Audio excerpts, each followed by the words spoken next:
ઈરાનને Venezuela સમજીને હુમલો કરવો અમેરિકાને હવે ભારે પડી રહ્યું છે.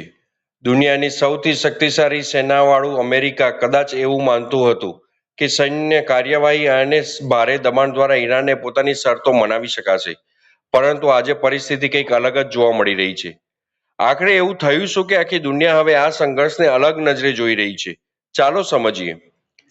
અમેરિકા અને ઈરાન વચ્ચેનો વિવાદ કોઈ એક દિવસનો વિવાદ નથી. વર્ષોથી બંને દેશો વચ્ચે પરમાણુ કાર્યક્રમ અને આર્થિક પ્રતિબંધો અને મધ્ય પૂર્વમાં પ્રભાવને લઈને તણાવ ચાલતો આવ્યો છે. અમેરિકાએ વિચાર્યું કે આર્થિક પ્રતિબંધો અને સૈન્ય દબાણ વધારવાથી ઈરાનને પોતાની નીતિઓમાં ફેરફાર કરશે, પણ ઈરાને ઝૂકવાને બદલે પોતાની મિસાઇલ અને ડ્રોન અને સંરક્ષણ ક્ષમતાને સતત મજબૂત બનાવવાનું ચાલુ રાખ્યું. તાજેતરના સંઘર્ષોએ એક વાત દુનિયાને બતાવી દીધી: ઈરાન કોઈ એવો દેશ નથી કે જેને સરળતાથી દબાવી શકાય. ઈરાને પોતાની મિસાઇલ ટેકનોલોજી, ડ્રોન ક્ષમતા અને પ્રાદેશિક નેટવર્ક દ્વારા બતાવ્યું કે જો તેના પર હુમલો થશે તો તે જવાબ આપવાની ક્ષમતા પણ ધરાવે છે.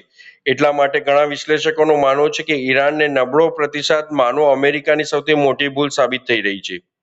પણ અહીં સૌથી મોટો સવાલ ઊભો થાય છે કે શું અમેરિકા ઈરાન વચ્ચેની પીસ ડીલ પછી પણ અમેરિકા શું એને શરતો મનાવી શક્યો? ઘણા વિશ્લેષકોનું માનવું છે કે જવાબ એટલો સરળ નથી. તાજેતરની સમજૂતી અને તણાવ ઘટાડવાના પ્રયાસો પછી પણ ઈરાને પોતાના રાષ્ટ્રીય હિતો અને સુરક્ષા મુદ્દાઓ પર કોઈ મોટો ફેરફાર કર્યો હોય એવું સ્પષ્ટ દેખાતું નથી. ઈરાન હજુ પણ જાહેરમાં કહી રહ્યું છે કે તે પોતાના સંરક્ષણ કાર્યક્રમ અને વ્યૂહાત્મક હિતો પર કોઈ સમાધાન કરશે નહીં.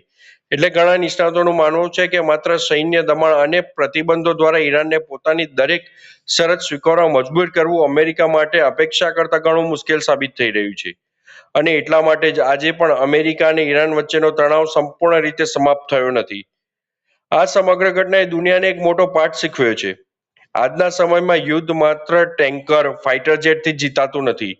ડ્રોન, મિસાઇલ, સાયબર ટેકનોલોજી અને વ્યૂહાત્મક ગઠબંધન પણ એટલા જ મહત્વના બની ગયા છે.